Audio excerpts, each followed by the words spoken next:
That night, just as my wife and son went to bed, the phone rang in the darkness. I picked it up, and on the other end was Zoe, my 6-year-old niece, her voice trembling as she whispered, "Uncle, they've locked me up. I'm so scared." Then the line went dead. In a panic, I called my parents, who had been entrusted with raising Zoe after my younger brother disappeared. But the phone rang into an endless void with no one answering. My heart felt like it was being squeezed. I sped through the stormy rain. When I arrived, the house was pitch black, the door locked tight. I broke a window to get inside, and what I saw made the blood in my veins freeze. My name is Elias Turner. I'm 37 years old, living in a small town called Bowling Green, Kentucky. My life was as ordinary as any other man's. By day, I worked as a mechanic at a local garage, and at night I came home to my wife, Hannah, and our son, Rocky, an 8-year-old rascal but well-behaved. We had a small wooden house by the highway with a backyard big enough for Rocky to kick a soccer ball and for Hannah to grow a few rows of vegetables. Every morning I woke up early to brew coffee, kiss my wife and son goodbye, and dive into a day filled with grease and the clanging of metal. Life was stable, not wealthy, but fulfilling. Or so I thought until that night when everything fell apart. But to tell this story fully, I have to go back in time, because what happened to Zoe, my poor niece, was no accident. It stemmed from the seeds of tragedy within my own family, cracks I had deliberately ignored, hoping time would mend them. Now, as I sit here writing these lines, my heart still aches whenever I think of my younger brother, Jetson. Jetson was 5 years younger than me, born in what my parents called the lucky year. From a young age, he was exceptionally bright. I still vividly remember those afternoons in Nashville where we grew up. Jetson would sit for hours at the study table sketching machine diagrams while I ran around outside with friends. Our father, Stone Turner, an aging construction worker, was always proud of Jetson. "My boy's going to be an engineer, going to change the family's fortunes," he'd say, his voice brimming with pride. Our mother, Robin, doted on Jetson even more than me. She said he took after her, slender and sensitive. I wasn't jealous. Jetson was my little brother, and I always loved him. We grew up together, sharing everything, from an old bicycle to teenage secrets. When I was 18, I left Nashville for Bowling Green to find work and married Hannah, a girl I'd known since high school. Jetson stayed behind, went to college, and graduated with top marks as a mechanical engineer. He married a beautiful, gentle woman named Mia, and they had their first child, Zoe, when Jetson was just 28. The first time I held Zoe, it felt like holding a piece of my brother's soul. She had big round eyes, slightly curly hair, and a smile that could melt anyone's heart. Everything seemed perfect. Jetson worked at a large engineering firm in Nashville, earning a high salary and living in a spacious house. We'd meet a few times a year during Thanksgiving or Christmas. I'd tease him. "You're rich now, don't forget to send some money to your poor older brother." Jetson would laugh heartily, clap me on the shoulder, and say, "Elias, I'll take care of the whole family. Wait till I buy a bigger house and I'll invite you all over." In those moments, life felt truly beautiful. But then disaster struck, swift as an unforecasted storm. It was an autumn evening when Jetson was 30. Mia was driving Zoe home after a shopping trip. On the highway, a drunk driver crashed head-on into their car. Mia died on the spot. Zoe miraculously survived with only minor injuries, but Jetson, he completely fell apart. I got the call from the hospital and drove like a madman from Bowling Green to Nashville. When I arrived, Jetson was sitting by Zoe's bedside, his face pale, eyes red and swollen. "Mia, she's gone," he whispered, his voice breaking. I hugged my brother, trying to hold back my tears, but my heart was shattered. Mia was everything to Jetson, his first love, his partner, the mother of his daughter. From that day, Jetson changed. At first, he tried to stay strong. He kept working, raising Zoe with help from our parents, but the pain was too much. Jetson started drinking, first a glass to forget, then entire bottles. He quit his job, stayed holed up in the house, and forgot to eat. I called him every week, trying to reason with him. "Jetson, you have to live for Zoe. She needs her dad." He promised to try, but he'd relapse. One night he called me at midnight slurring drunkenly, "Elias, I can't take it anymore. Why did life take Mia from me?" I listened, comforted him, but a sense of helplessness overwhelmed me. I wanted to help, but my job and family in Bowling Green kept me tethered. Things got worse. Jetson started taking sedatives, pills prescribed for his depression. But he abused them, taking too many, clouding his mind. Zoe, only 3 at the time, began to feel the effects. She smiled less, often sitting alone with her mother's old toys.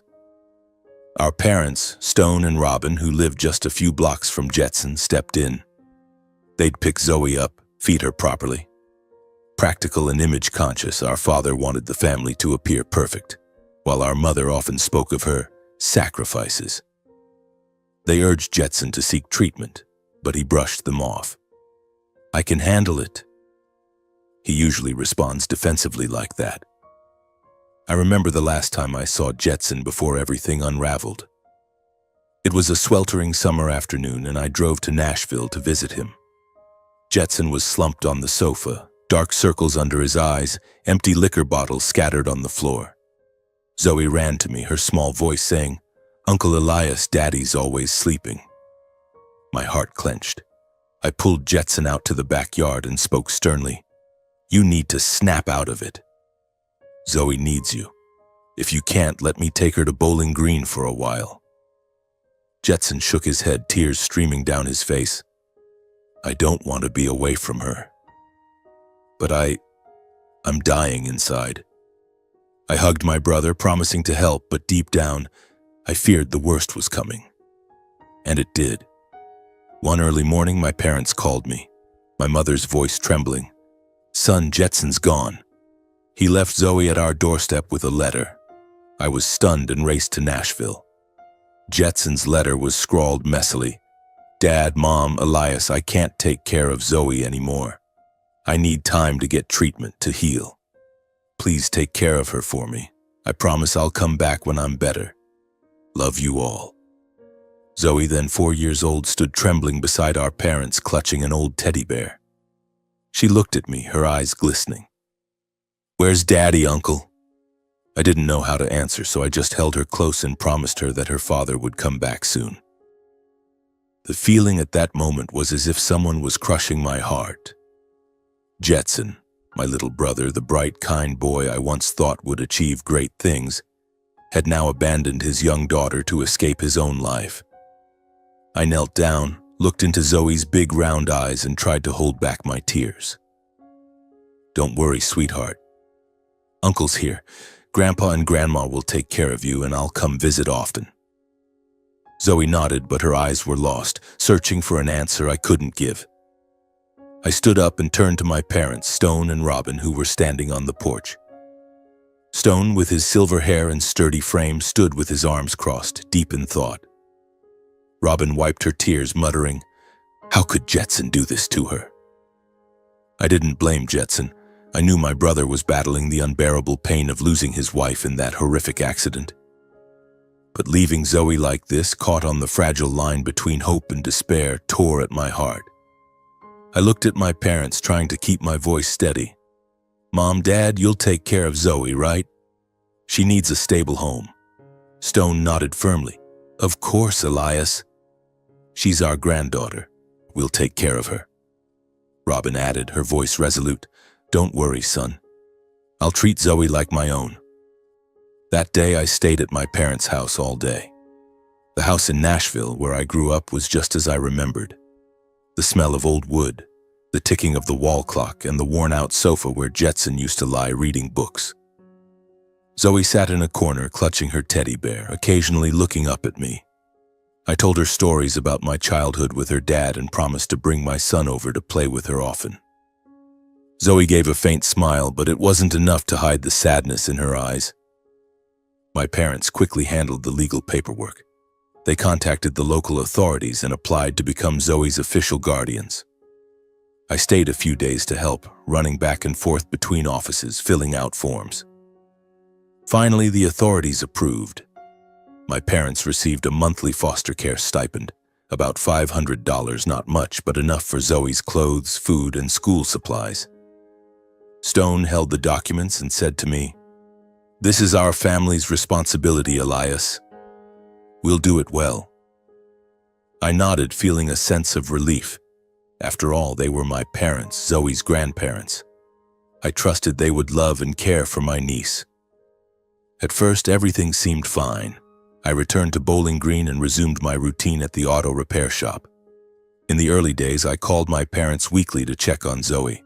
Robin would say, "Zoe's doing great, Elias.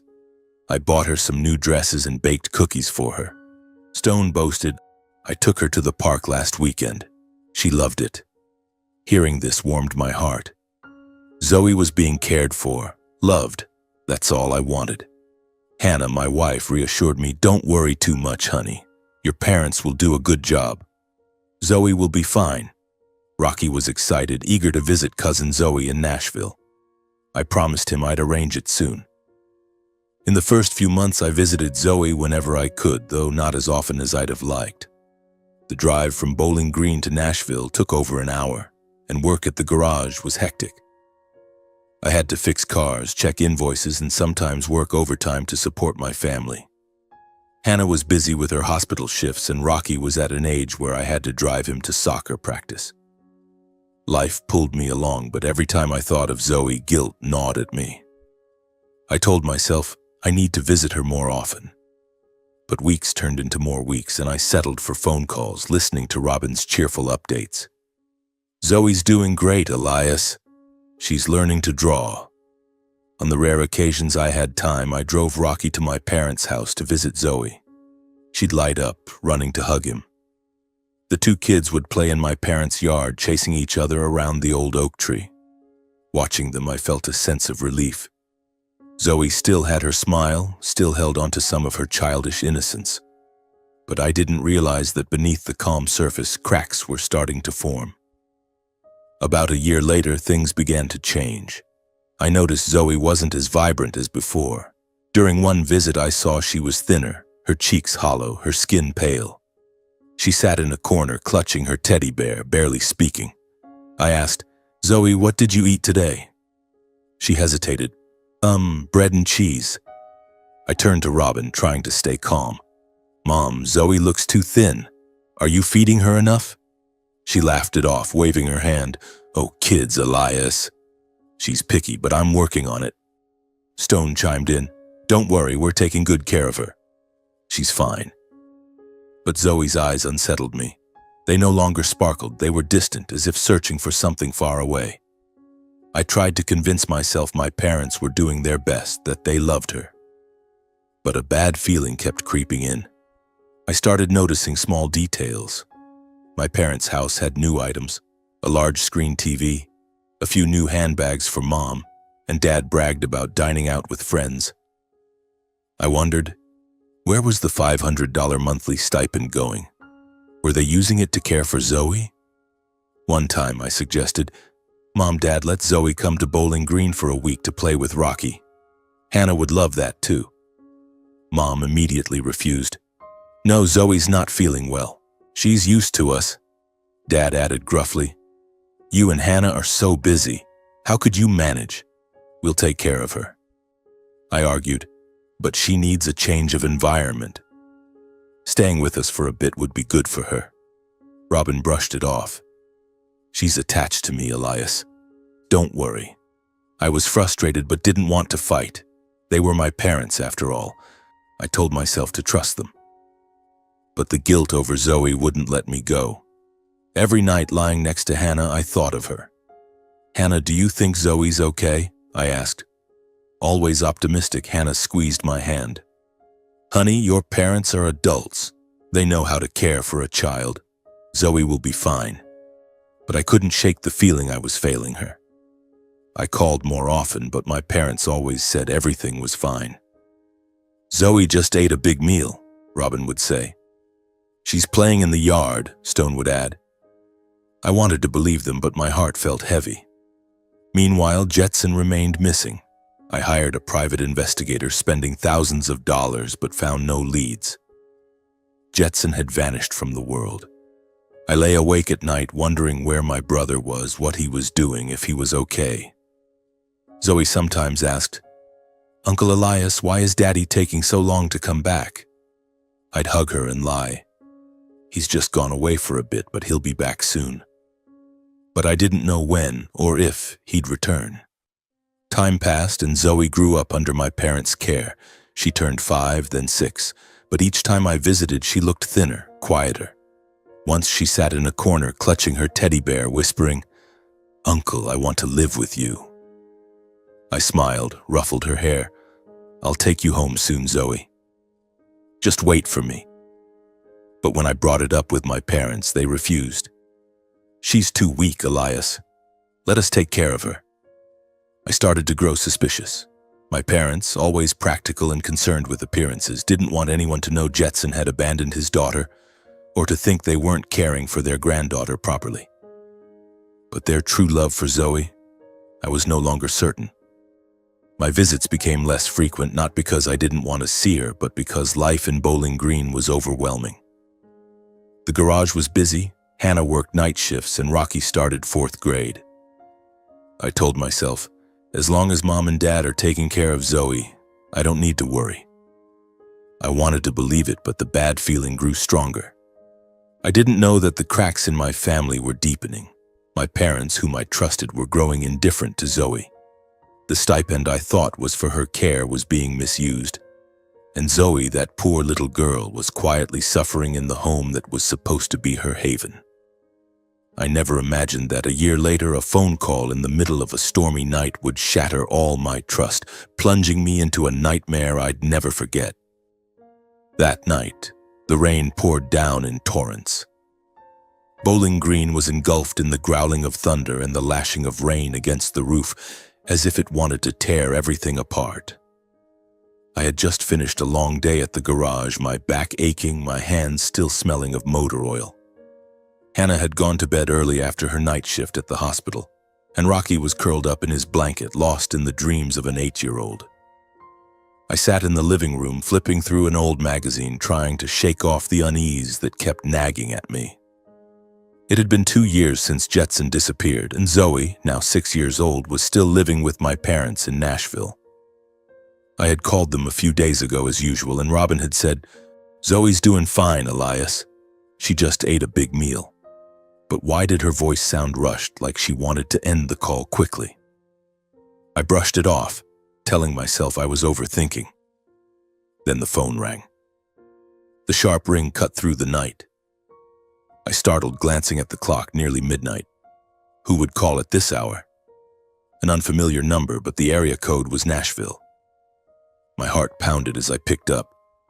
"Hello?" I whispered, not wanting to wake Hannah. On the other end, a trembling, tiny voice came through, as if from another world. "Uncle Elias, I'm locked up. I'm so hungry. I'm scared." It was Zoe.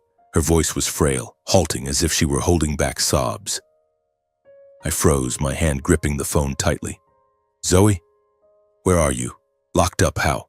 Tell me." But there was only static, then the line went dead. I called back, the ring echoing uselessly. No one answered. Panic surged like a wave, drowning all reason. I rushed into the bedroom and shook Hannah awake. "Hannah, Zoe called. She said she's locked up. She's scared. I'm going to Nashville now." Hannah sat up, eyes still heavy with sleep. "What? What's wrong with Zoe? Calm down. Call your parents first." My hands shook so much I nearly dropped the phone as I dialed my parents' number. It rang and rang. No answer. I tried again, this time Robin's mobile. Still nothing. My heart felt like it was being crushed. Zoe was in danger. I could feel it, as real as the biting cold of the rain outside. "Hannah, I'm going." "Stay here with Rocky. I'll call you," I shouted, grabbing my jacket and car keys, not waiting for her response. The rain lashed the windshield like blades, the wipers working at full speed but barely clearing the view. The highway from Bowling Green to Nashville, over an hour's drive, felt endless now. I floored the gas pedal, the tires screeching on the slick road. Thunder roared, but it couldn't drown out the pounding of my heart. Locked up? Hungry? Scared? Those words swirled in my head, drilling into my chest. Where were my parents? How could they let Zoe call me in the middle of the night, her voice so terrified? I thought of my visits, Zoe's lost eyes, her frail body. I had ignored those signs, trusted that my parents were taking care of her. Now I wanted to punch myself for my stupidity. The highway was pitch black, my headlights cutting through the thick rain. I tried calling Zoe's number again, but it was futile. I called my parents' home and mobile numbers, no answer. I told myself, maybe they're fast asleep, maybe Zoe's just scared because of the storm. But deep down I knew something was wrong. Zoe wasn't a child who exaggerated. If she said she was locked up, it was true. I pressed the gas harder, ignoring the rain threatening to engulf the car. The image of Zoe, tiny, clutching her worn teddy bear, flashed in my mind, making my eyes sting. Finally, after what felt like a lifetime, I reached my parents' neighborhood in Nashville. Their old wooden house loomed in the beam of my headlights, shrouded in the rain. The house was completely dark, not a single light seeping from the windows. I parked at the gate, jumped out, and was soaked in seconds. I pounded on the door, shouting, "Dad! Mom! Open the door! Where's Zoe?" No response. I banged harder, my hands stinging, but only the sound of rain answered. I ran to the back door, hoping it was unlocked, but it was bolted shut. My heart raced, anger and fear mixing. Where was Zoe? If my parents weren't home, how did she call? And if they were here, why wasn't anyone answering? I didn't think further. Grabbing a large rock from the yard, I smashed the side door's glass window. The shattering sound drowned out the thunder. I carefully cleared the shards and climbed inside. The familiar smell of old wood and musty air hit me, but it brought no comfort. "Zoe!" I shouted, flipping the light switch. No power. The house was swallowed in darkness, with only my phone's flashlight casting eerie beams on the walls. I searched the first floor, living room, kitchen, dining room. No one. My mind reeled. Where was Zoe?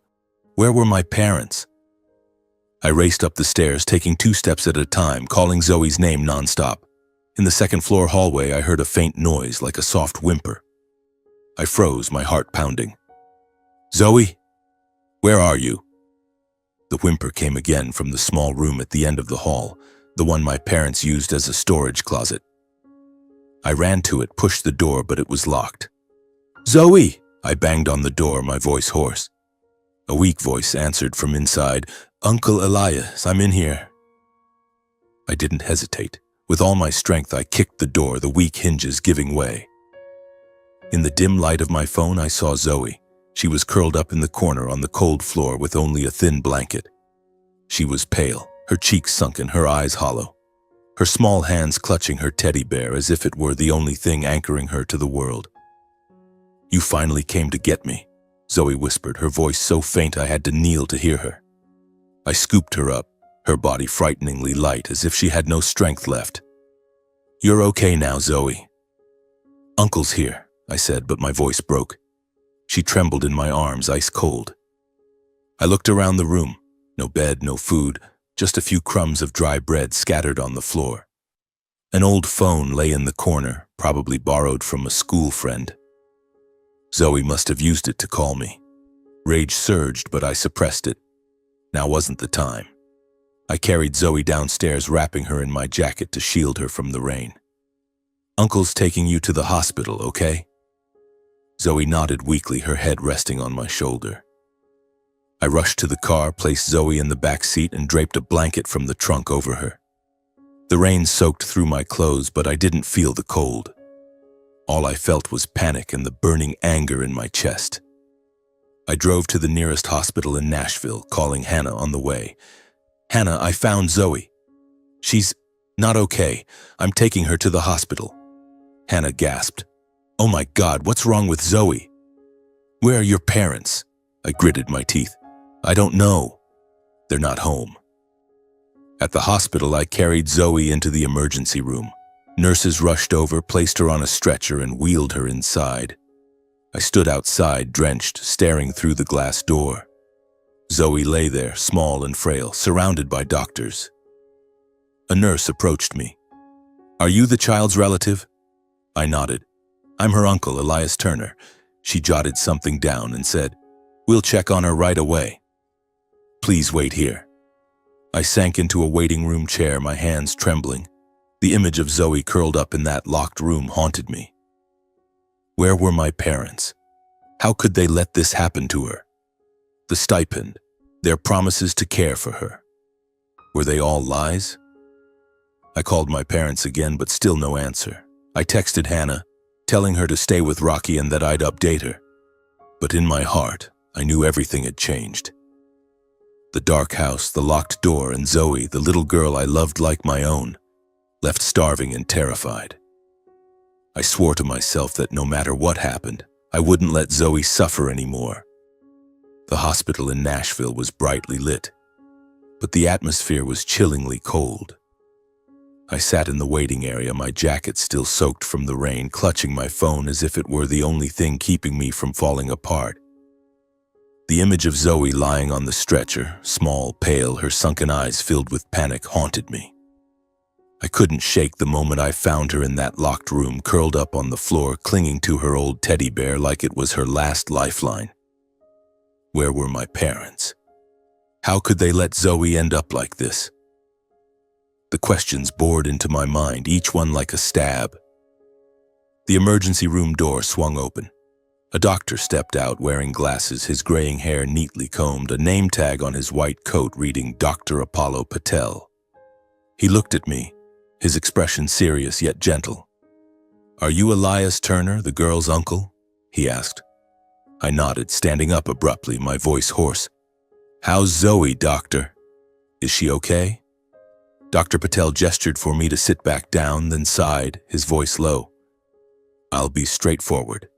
Zoe's condition is serious. She's suffering from chronic malnutrition, prolonged starvation, and physical exhaustion. There are also signs of psychological distress, likely from extended neglect.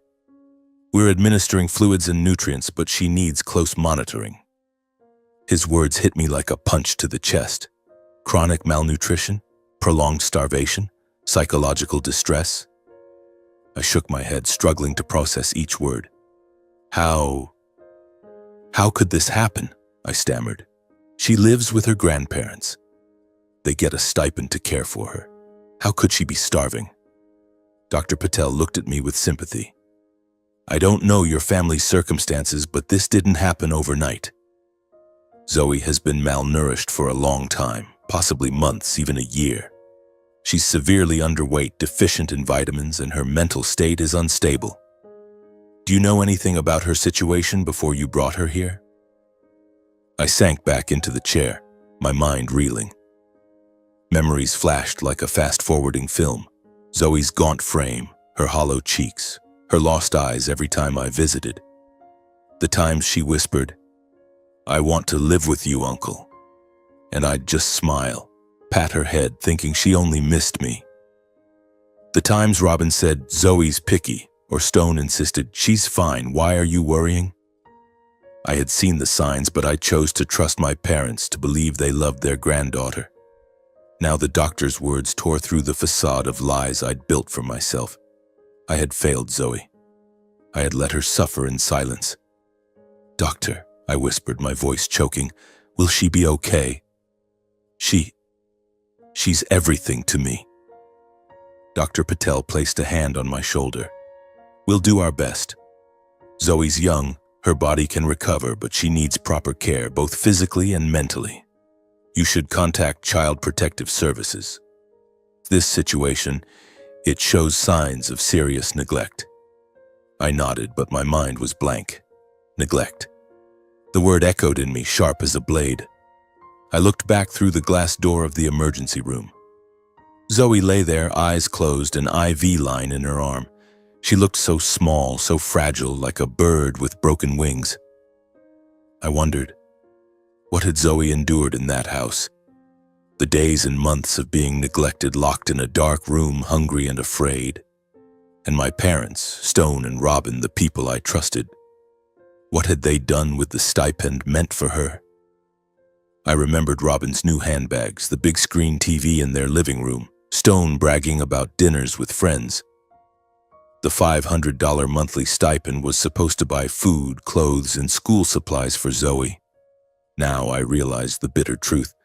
They had spent it on themselves. I clenched my fists, my nails digging into my palms. Rage surged, but I suppressed it. Zoe needed me to stay calm. I pulled out my phone and texted Hannah. Zoe's malnourished, it's bad. I'm at the hospital. She'll be okay. Hannah replied instantly. My God, Elias, how did it come to this? I'll come see her tomorrow. Before I could respond, my phone buzzed. It was Robin's number. My heart tightened, but I answered, my voice icy. Mom, why are you calling so late? Robin's voice came through, rushed but hesitant. Elias, where are you? Have you seen Zoe? Your dad and I went to a friend's party, and when we got back, she was gone. The side window's broken too. I was stunned.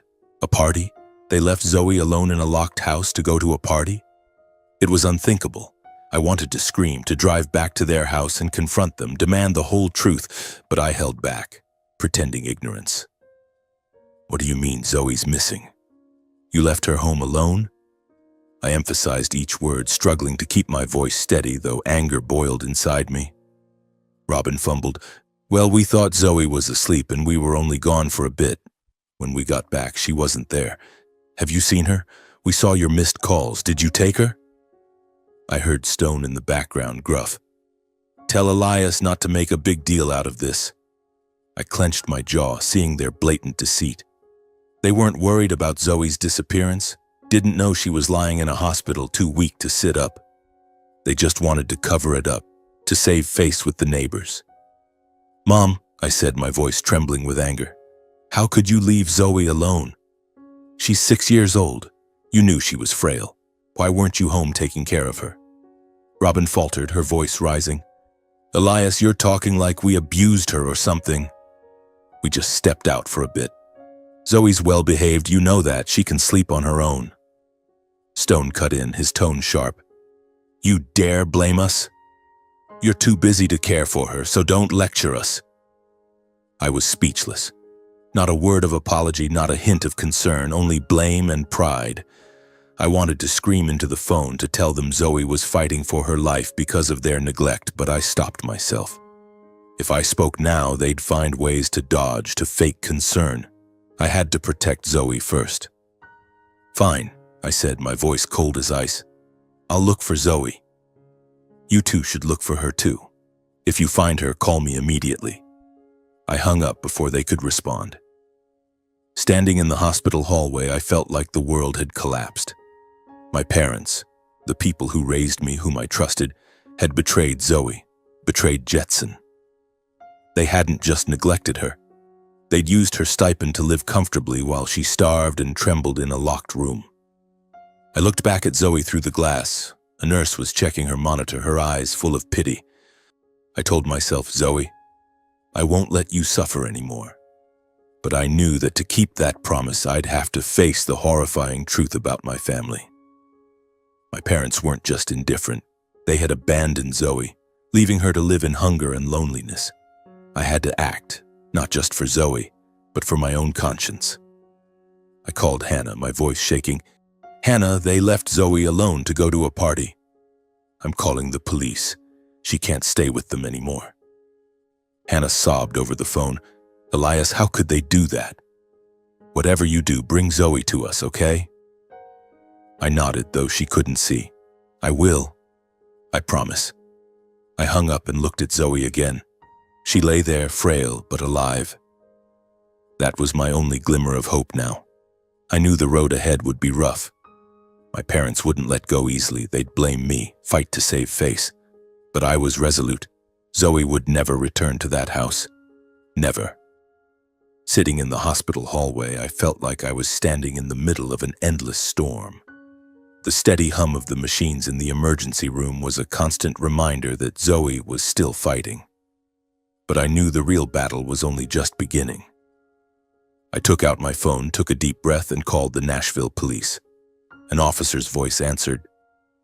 Nashville Police Department, how can I assist you? I tried to keep my voice calm, though my heart was pounding. I want to report an incident. My niece, Zoe Turner, 6 years old, was left alone at her grandparents' house. I went to check. The house was locked. No one was there and she was missing. I paused, choosing my words carefully. I didn't mention that I'd found Zoe or that she was in the hospital. I needed time to gather evidence to ensure Zoe's safety before my parents found out. The officer asked for more details, the address, a description of Zoe, and information about her grandparents. I answered briefly, my voice stiff to mask the rage boiling inside me. "We'll send someone to check immediately," he said. "Can you come to the station to provide more information?" I agreed, but my mind was already forming a different plan. I couldn't just sit and wait. I needed the truth, the full truth, about what had happened to Zoe over the past 2 years. The $500 monthly stipend, my parents' promises to care for her. It was all a lie now. I had to find evidence to protect Zoe, to ensure she never had to return to that house. I looked back through the glass door of the emergency room. Zoe was still there, an IV line in her arm, her small face pale but calmer now. A nurse came out and said, "She's more stable now, Mr. Turner, but she'll need to stay for a few days for monitoring." I thanked her, but my heart was heavy. I needed to act quickly before my parents realized Zoe was here. I started thinking about what to do next. Check their bank accounts, find out how the stipend had been spent. I drove back to my parents' house. The rain had stopped, but the sky remained dark and overcast. The house was still pitch black, no lights on. My parents were probably out looking for Zoe. I entered through the broken window I'd smashed earlier. Inside, the familiar smell of old wood and mildew hit me, but now it sent a shiver down my spine. I turned on my phone's flashlight and went straight to Stone's desk in the living room. He always kept important documents in that old drawer. I rummaged through it and found a stack of bank statements. My heart raced as I flipped through the pages. Their account showed the monthly stipend, $500 as expected. But the transactions that followed made my blood boil. Cash withdrawals, shopping at malls, restaurant bills, even a short trip to Memphis. There was no trace of purchases for food, clothes, or school supplies for Zoe. I snapped photos of every receipt, my hands trembling with anger. The money meant to nurture Zoe had been squandered on my parents' luxuries. I kept searching, moving to Robin's wardrobe. There I found new handbags, expensive shoes, and a fur coat she'd once bragged about getting on sale at a high-end store. I thought of Zoe's lost eyes, her frail body, and felt like someone was choking me. They had let Zoe starve while using her money to live lavishly. I photographed everything, carefully noting each detail. This would be evidence, but I needed more. I decided to talk to the neighbors. The house next door belonged to Cheryl, an elderly woman who often sat on her porch knitting. I knocked on her door, though it was nearly 2 in the morning. Cheryl opened it, her eyes surprised but filled with concern. "Elias, what's going on? I saw you break into your parents' house earlier." I took a deep breath and briefly explained finding Zoe without mentioning she was in the hospital. "Cheryl, have you heard anything strange from their house? About Zoe, my niece?" Cheryl sighed, her eyes heavy. "Elias, I don't want to speak ill of your parents, but I've heard Zoe crying a lot, especially at night. Once I heard Robin scold her, telling her to be quiet, don't bother us. Stone would yell, saying she was naughty and wouldn't eat." She paused, her voice trembling. "I asked about her once, but Robin said Zoe was just being whiny, normal kid stuff. She looked so thin, so I brought over some cookies once, but Robin wouldn't let her take them." I clenched my fists, trying to contain my anger.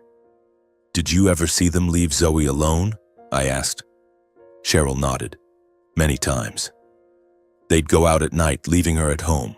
I was worried, but I didn't dare interfere." Her words were another stab. I thanked her, promised to return, and went back to my car. My mind reeled as the pieces fell into place. Zoe wasn't just neglected. She was scolded, left alone in the house that was supposed to be her home. But I needed more evidence, especially from her school. The next morning, I called Maplewood Elementary, the school near my parents' house. I spoke with Zoe's teacher, Rebecca Allen. "I'm Elias Turner, Zoe Turner's uncle," I said. "I'd like to know about her school performance." Allen hesitated. "Mr. Turner, Zoe is enrolled, but she's barely attended class. She's been absent for over 90% of the school term." My heart sank. How is that possible? Didn't her grandparents say anything? Allen sighed. "We sent multiple warnings, but got no response. I called once, and Robin said Zoe was often sick, but she never provided medical records. We were very concerned, but we couldn't intervene further. I asked Allen to send me Zoe's school records. She agreed, and that afternoon I received an email with the documents. The records confirmed what she'd said. Zoe had attended only a few days at the start of the year, then was almost entirely absent. Teacher notes described Zoe as withdrawn, quiet, appearing tired. Reading them, my eyes stung with tears. Zoe wasn't just neglected at home. She'd been deprived of education, socialization, and the chance to live like a normal child. I returned to the hospital carrying the evidence I'd gathered: bank statements, photos of Robin's luxury items, Cheryl's testimony, and the school records. Zoe was still in the recovery room, but the doctor said she was more alert. I sat by her bedside, holding her hand. "Zoe, Uncle's here. You won't have to go back there," I whispered. Zoe looked at me, her eyes still fearful, but she nodded weakly. "Uncle, I don't want to stay with Grandma and Grandpa anymore," she said, her voice faint as a breeze. I hugged her, vowing to myself that I'd do everything to bring her to my family. I knew what came next. I needed a lawyer and to file a case to gain custody of Zoe. My parents wouldn't give up easily. They'd fight, not out of love for Zoe, but for their pride and the stipend. But I was ready. For Zoe, I wouldn't back down. I started looking for a lawyer. Hannah recommended Jennifer Lawson, a well-known family law attorney in Bowling Green. I scheduled a meeting with her the next morning, bringing all the evidence I'd gathered: my parents' bank statements, photos of Robin's luxury items, Cheryl's handwritten testimony, and Zoe's school records from Maplewood Elementary. As I placed the thick stack of documents on her desk, Jennifer, a blonde woman with sharp eyes, flipped through each page, her brows furrowing tightly. "Elias," she said, her voice low, "this is serious. This evidence clearly shows neglect. The bank statements in particular are compelling. The stipend was obviously not used to care for Zoe." I nodded, trying to suppress my anger. "Jennifer, I just want Zoe to be safe. She can't go back to her grandparents." Jennifer looked at me, her gaze softening. "I understand. We'll file a custody lawsuit. You're a direct relative with a stable job and family. Your chances are strong." Jennifer got to work immediately. She prepared the lawsuit, detailing everything: Zoe's malnutrition, educational neglect, the neighbor's testimony, and the misuse of the stipend.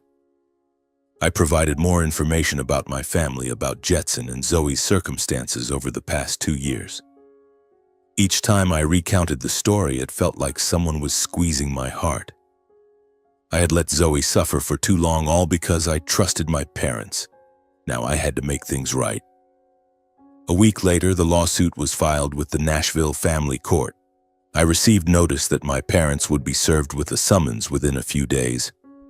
I knew that once they received it, things would explode. Sure enough, that evening my phone rang. It was Robin. Her voice was icy, a stark contrast to the feigned concern from a few days earlier. "Elias, what kind of nonsense are you pulling? You're hiding Zoe. And now you dare sue your own parents? Who do you think you are, accusing us of neglecting her?" I took a deep breath, keeping my voice steady. "Mom, I'm not making accusations. I have proof. Zoe was malnourished, locked in a room, abandoned. How do you explain that?" Robin's voice sharpened over the phone. "You're making this up to get the stipend, aren't you? You want to steal her from us for the money." Her words cut like a knife, but I wasn't surprised. I knew my parents were obsessed with appearances, always thinking everything revolved around money and pride. Stone grabbed the phone, his voice booming. "Elias, if you don't drop this lawsuit, we'll disown you." I gripped the phone tightly, my heart pounding, but my voice remained cold. "Dad, I won't drop it. I'm doing this for Zoe, not for money. If you really loved her, why did you let her starve, let her tremble in fear in a locked room?" They hung up, leaving me with a long, cold beep. The air in my family, already fractured, now shattered completely. I sank onto the sofa, my mind reeling. Hannah hugged me from behind, whispering, "You're doing the right thing, Elias. Zoe needs you." I held her hand, feeling like I was clinging to a lifeboat in a storm. The following days were a blur of tension. My parents called repeatedly, sometimes threatening, sometimes feigning apologies. "Elias, you misunderstood," Robin said in one call, her voice softer. "We only went to that party once. Zoe was fine." I didn't respond, just hung up. I couldn't trust them anymore. Every time I heard their voices, I remembered Zoe curled up in that dark room, her trembling voice over the phone. "Uncle, I'm so scared." I told myself that no matter what they said, I wouldn't waver. Zoe deserved a real home, and I would do everything to give her that. Jennifer called me to her office a few days later with an update. "The court has set a hearing date 3 weeks from now," she said.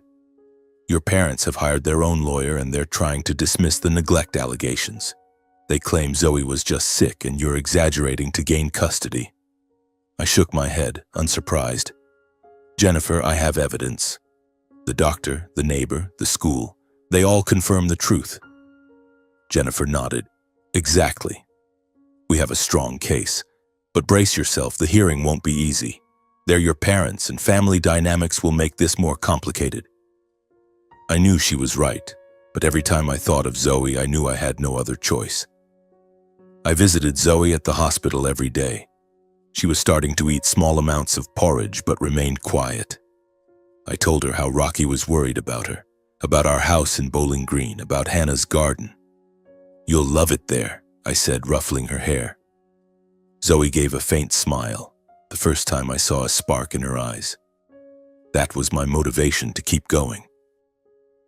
The day of the hearing arrived, and the atmosphere in the Nashville courtroom was heavy, like the sky before a storm. I sat at the plaintiff's table next to Jennifer, clutching the stack of evidence tightly. Across from us, my parents sat upright, their gazes icy. Stone wore an old suit, trying to maintain an air of dignity, while Robin kept wiping her eyes as if playing the role of a grieving grandmother. Their lawyer, a middle-aged man with a smooth voice, looked at me as if I were a traitor. Zoe wasn't present. Jennifer said it was better for her mental state, but I felt her presence in every moment. Judge Franklin Moore, a tall man with a stern face, struck his gavel. "Let's begin," he declared. Jennifer stood up and presented the case. Zoe's malnutrition, educational neglect, the misuse of the stipend, and the neighbor's testimony. She called the first witness, Dr. Apollo Patel. He took the stand, his voice calm and steady. "Zoe Turner suffered from chronic malnutrition, prolonged starvation, and shows signs of psychological distress due to extended neglect. This condition didn't develop in a few days. It's been ongoing for months, possibly a year." My parents' lawyer tried to counter. "Doctor, could it be that the child was just sick or a picky eater?" But Dr. Patel shook his head. "No, this is evidence of severe lack of care. A 6-year-old cannot cause this condition herself." I looked at my parents, hoping for a trace of remorse, but Robin only lowered her head and Stone frowned as if angry. The next witness was Cheryl, the neighbor. She took the stand, her voice trembling. "I heard Zoe crying many times, especially at night. Mr. and Mrs. Turner often left her alone, going out until late. I once brought food over, but Robin wouldn't let Zoe take it." Their lawyer tried to twist her words. "You only heard crying? Kids can be whiny, right?" But Cheryl stood firm. "No, it wasn't whining. Zoe was scared, and I was worried for her."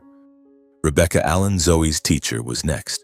She presented the school records, showing that Zoe had been absent for over 90% of the school term. "We sent warnings but received no response from Mr. and Mrs. Turner," she said. "Zoe was barely attending school." Judge Moore took notes, his expression growing more serious. Jennifer presented the receipts, highlighting my parents' extravagant spending. Handbags, dinners, a trip to Memphis. The $500 monthly stipend was meant to care for Zoe, but there's no evidence it was used for that purpose, she argued. My parents' lawyer countered, claiming they had cared for Zoe and that I was stealing her for the stipend money. Jennifer fired back sharply. "Mr. Turner has a stable job and family. He doesn't need the stipend, he just wants his niece to be safe." It was my turn to take the stand. I looked directly at the judge, my voice trembling but resolute.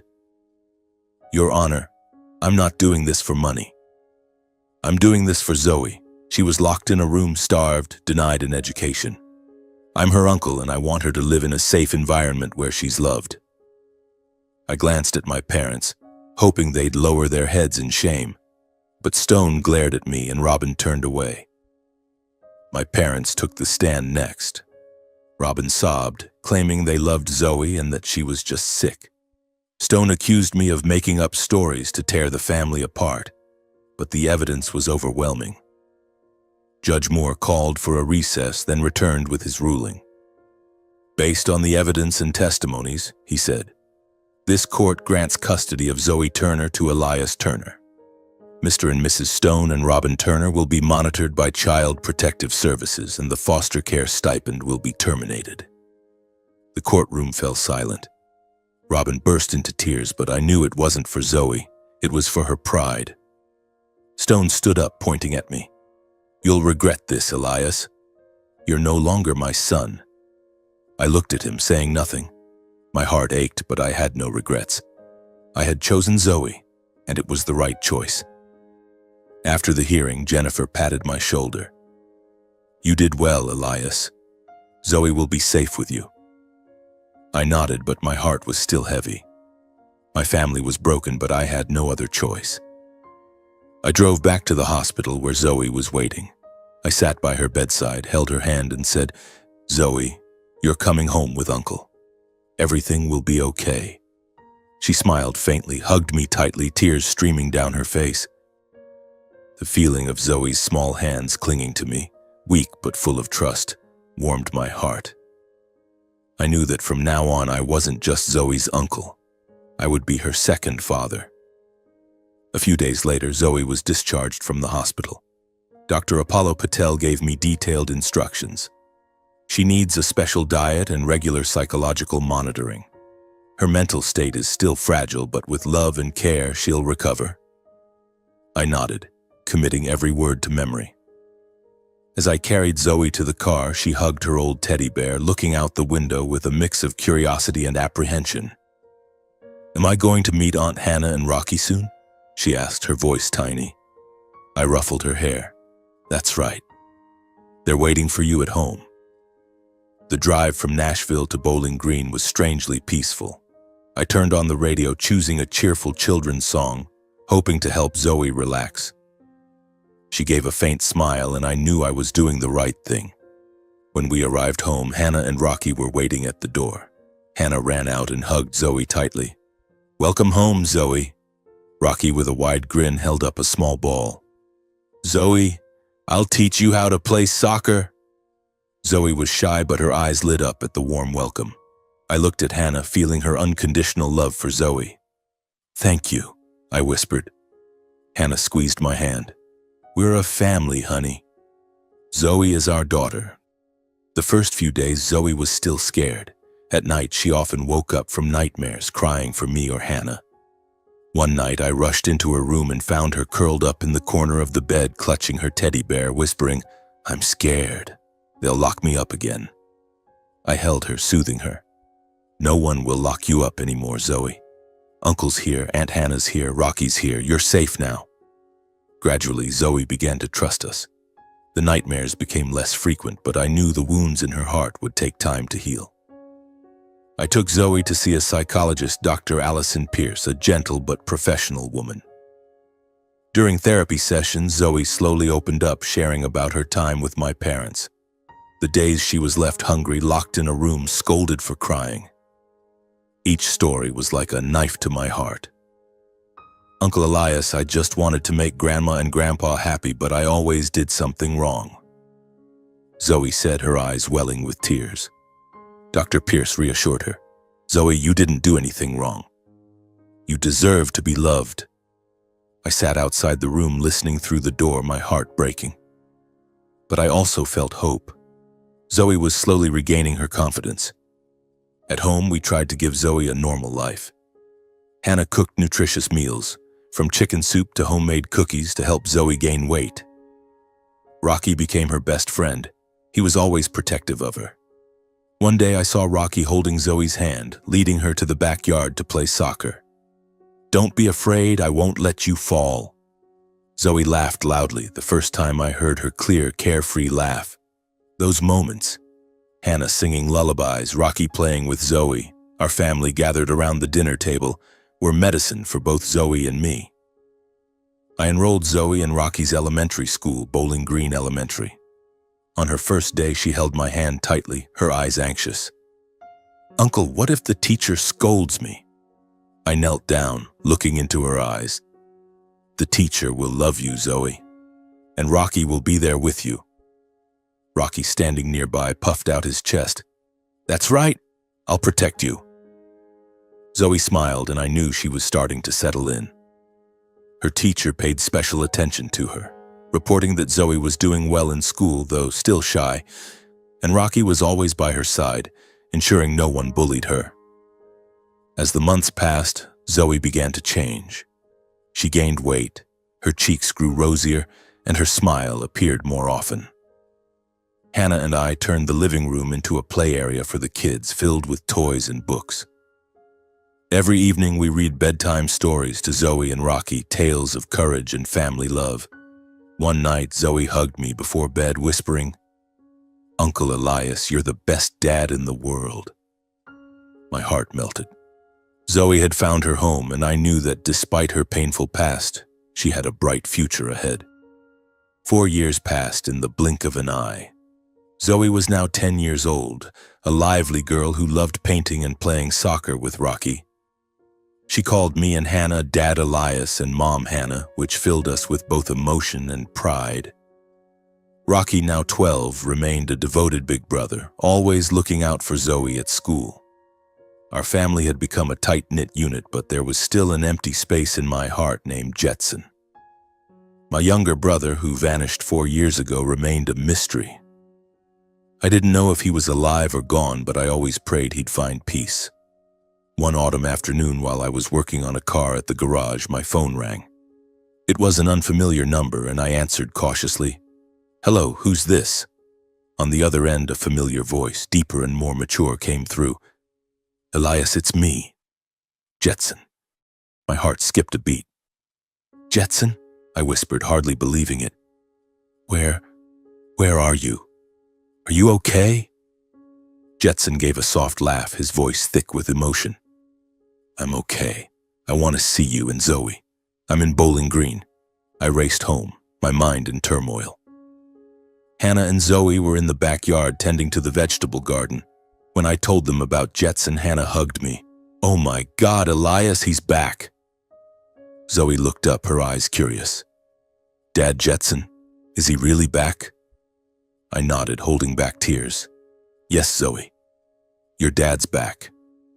An hour later, Jetson appeared at our doorstep.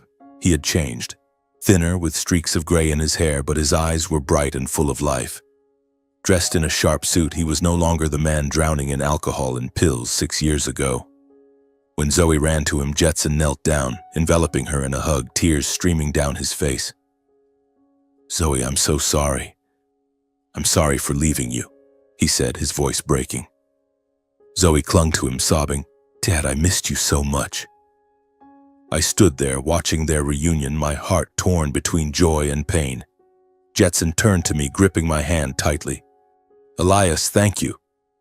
Thank you for saving Zoe, for giving her a home. I shook my head. Jetson, I just did what was right. You're my brother and Zoe's your daughter.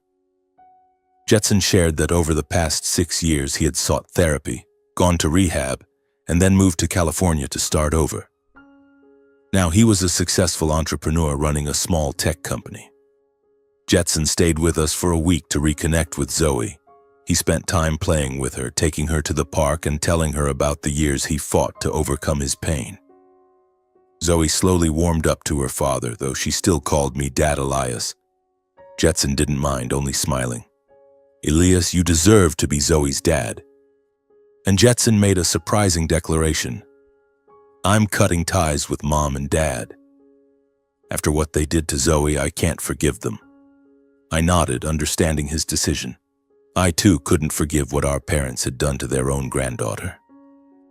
The years of Zoe's neglect, hunger, and fear in that locked room had left scars not only on her, but on Jetson and me as well. But now, seeing Zoe smile brightly beside her father, I knew we had overcome the darkness to find light. Our family, once shattered, was now rebuilding from the pieces with Zoe at the center of our love and hope. One morning, Jetson called me to the backyard.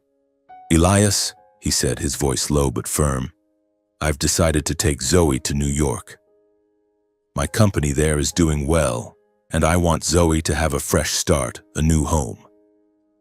I looked at him, seeing the maturity and determination in his eyes. Jetson was no longer the lost brother of years past. He had found himself again, and now he wanted to give Zoe the best future possible. I nodded, though my heart felt heavy. "You're right, Jetson. Zoe deserves that, but you have to promise to take good care of her." Jetson gripped my hand, his eyes glistening. "I promise. And I'll bring Zoe back to visit you often. We're family." Zoe ran out, hugging both of us. "I'll call Dad Elias and Mom Hannah every day," she said, her voice clear and bright. I ruffled her hair, holding back tears. "We'll be waiting for your calls, Zoe." On the day Jetson and Zoe left, our whole family saw them off at the airport. Zoe hugged Hannah tightly, then jumped up to hug Rocky. "Rocky, I'll miss you so much." Rocky, trying to act tough, had red eyes. "Study hard, Zoe. I'll come visit you in New York." As Jetson and Zoe passed through security, she turned back to wave, her smile radiant like sunshine. I stood there watching, feeling both proud and wistful. Zoe had found safety and love, but I knew I'd miss her every day. A few days later, while cleaning my desk, I found an envelope tucked under a stack of bills. Inside was a check for $1 million signed by Jetson. A small note accompanied it, written in his neat handwriting from our school days. "Elias, this isn't to repay a debt, because I know nothing can repay what you've done for Zoe. This is for you and Hannah to have a better life, to thank you for being an amazing brother to me and a second father to Zoe." I held the check, smiling.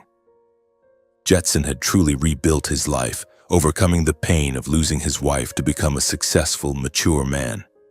I didn't plan to use the money right away. I wanted to save it, perhaps for Rocky and Zoe's future. But that check, beyond its material value, was proof of my brother's return. Meanwhile, I heard about my parents through a mutual acquaintance in Nashville. Stone and Robin lived in isolation in their old house, rarely going out. After the trial, the local community learned the truth about their neglect of Zoe. The friends who once partied with them now kept their distance, whispering about their selfishness. Cheryl, the neighbor, told me over the phone that Robin had tried to apologize to her, but her voice was full of false remorse. "They live in loneliness," Cheryl said. "They know they were wrong, but their pride won't let them admit it." I didn't feel joy hearing this. Despite what they'd done, they were still my parents. Part of me ached thinking of them, old and left behind in their own arrogance. But I didn't reach out. I had chosen Zoe, and I had no regrets. Sitting in our backyard, looking at the garden Hannah and Zoe once tended together, I reflected on everything that had happened. The fight for Zoe wasn't just a battle against my parents. It was a battle against myself, against the naivety of believing family would always put love first. I learned that true love requires sacrifice, courage, and sometimes the willingness to cut ties with toxic relationships. Zoe taught me that, with her resilient smile and the way she overcame darkness to find light. If I had advice for anyone, it would be this: Listen to your instincts. When I saw Zoe's gaunt frame and lost eyes, I chose to believe my parents' lies, and it nearly cost her future. Don't wait until it's too late. Protect the ones you love, even if it means confronting your own family. And most importantly, never give up hope. Zoe survived, Jetson returned, and I found the true meaning of family. Not in blood, but in love and responsibility.